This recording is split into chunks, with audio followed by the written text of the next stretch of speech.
Good morning to all student. आज आप लोगों को डाइजेस्टिव सिस्टम यानी पाचन तंत्र के बारे में बताएंगे। पाचन तंत्र क्या होता है?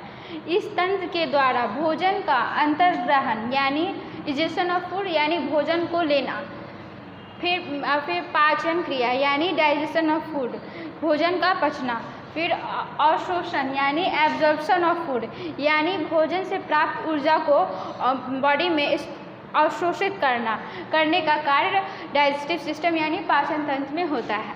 इसके बहुत सारे भाग होते हैं। पहला है मुख में भोजन का पाचन, सबसे सर्वप्रथम मुख में भोजन का पाचन होता है। फिर होता है फेरिंक्स जो है वो ऑसोफेगस के ऊपर पाया जाता है, जिसको हम ग्रैस्ट्रनी कहते हैं।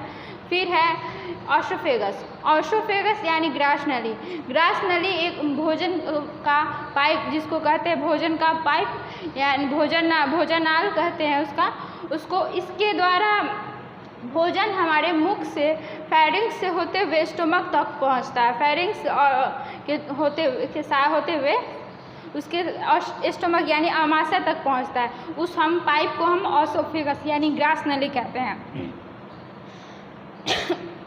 फिर है आपको स्टोमक का काम होता है भोजन को पूरी तरह से पचाना। उसमें HCl म्यूकस पाया जाता है। ये सब के द्वारा उसकी सहायता से स्टोमक में भोजन को पूरी तरह से पचाया जाता है।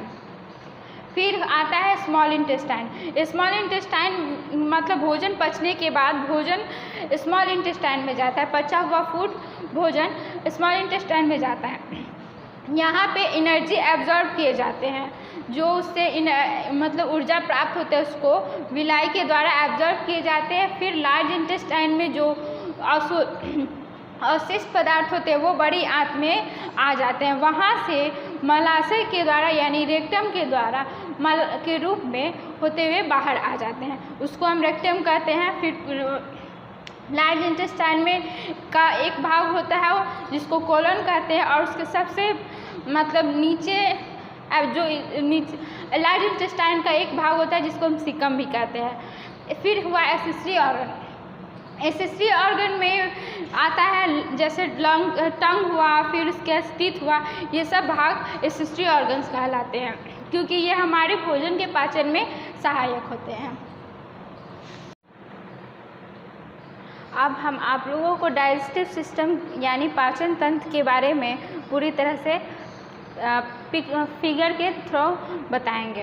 पहला है उसमें जो डाइजेस्टिव सिस्टम के जो पार्ट्स हैं, भाग है, उनके बारे में माउथ यहाँ होता है और इसके थ्रू हम भोजन को लेते हैं।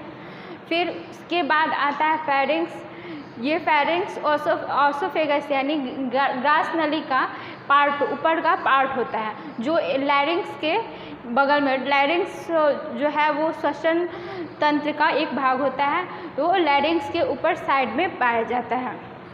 फिर ये है ऑसोफेगस, इसको ग्रास नली कहते हैं। जब हम भोजन लेते हैं तो ये इस पाइप भोजन का पाइप कहते हैं इसको, जिसको ग्रास नली कहते हैं, वो ऑसोफेगस के द्वारा भोजन हमारे पेट में पहुंचता है। ये भोजन यहाँ हमारे पेट में पहुँचता है, और यहाँ पर इस पेट में पहुँचने के बाद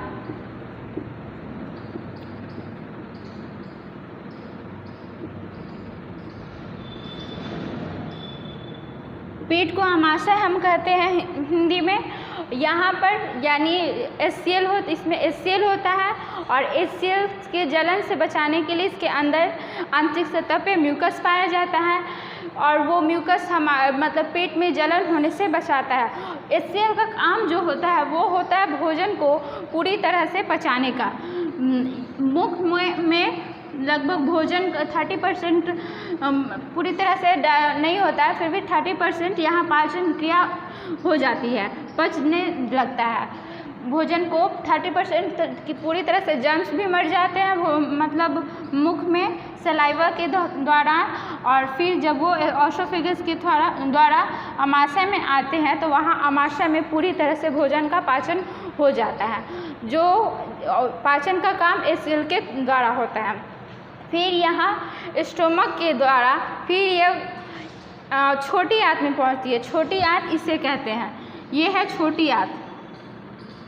छोटी आंत में एनर्जी यानी ऊर्जा का अवशोषण होता है। जो हम भोजन लेते हैं तो भोजन हमको ऊर्जा शक्ति देती है ताकि हम कोई भी काम कर पाते। तो इसमें इस स्मॉल इंटेस्टाइन जिसको छोटी आंत कहते हैं, इसमें एक विलाई ऑर्गन्स होते हैं, विलाई ऑर्गन्स होते हैं, उसके द्वारा एनर्जी यानी ऊर्जा को एब्जॉर्ब यानी अवशोषण किया जाता है। तभी अवशोषण यहाँ पे किया जाता है और फिर यहाँ इसमें से जो अवशिष्ट पदार्थ होते हैं वो अवशिष्ट पदार्थ घूमकर इस बड़ी आंत में आ जाते हैं। बड़ी आंत यानी ये है बड़ी आंत, इस बड़ी आंत में आ जाती है।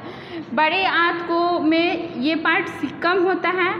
सिक्कम के नीचे जो एक छोटा पतला मतलब पार्ट होता है उसको हम कहते हैं अपेंडिक्स होता है। ये जब बड़ा हो जाता है, फूल जाता है, तो यही अपेंडिक्स मतलब बीमारी जो हो जाता है ये अपेंडिक्स हो जाता है।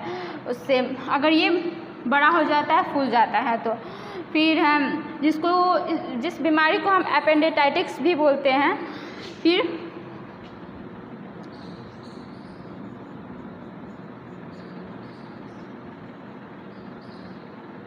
ये सिक्कम पार्ट हुआ। अपेंडिक्स के ऊपर सिक्कम होता है। सिक्कम के ऊपर वाले भाग को हम कोलोन कहते हैं। कोलोन से होते हुए जो अवशिष्ट पदार्थ होते हैं, भोजन के अवशिष्ट पदार्थ, वो घूमते हुए रेक्टम में पहुँचता है। रेक्टम के द्वारा मलाशय जिसको हिंदी में कहते हैं, मलाशय के द्वारा मल के रूप में अवशिष्ट पदार्थ बाहर आ जाते हैं। ये आपका डाइजेस्टिव सिस्टम यानी पाचन तंत्र का पूरा कार्य होता है।